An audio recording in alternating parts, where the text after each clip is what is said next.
அல்லாஹ் அவனுடைய ரஹ்மத்தை இறக்கிக் கொண்டே இருக்கிறான். நபிமார்கள், நல்லோர்கள், சஹாபாக்கள், இறைநேசர்கள் அடங்கி இருக்கிற இடங்களில் அவனுடைய ரஹ்மத் பொழிந்து கொண்டே இருக்கும்.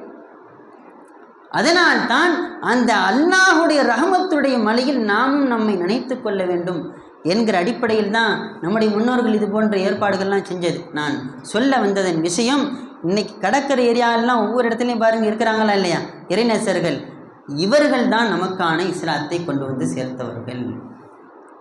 நபிமார்களும் சஹாபாக்களும் பல்வேறு நாடுகளிலும் பல்வேறு இடங்களிலும் சுற்றி திரிந்தார்கள். அவர்களுக்கு பின்பதாக நம்முடைய காலம் வரை இஸ்லாம் நமக்கு வந்து சேர்ந்தது இறைநேசர்களால் தான். இன்னைக்கு தமிழகத்தில் இஸ்லாம் உள்ளே வந்ததன் முக்கிய காரணம் இறைநேசர்கள் தான்.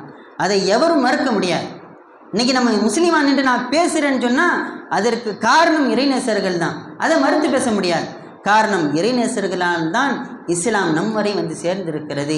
அதற்கு நாம் பதிலாக அவர்களுக்கு செய்ய வேண்டிய ஒரே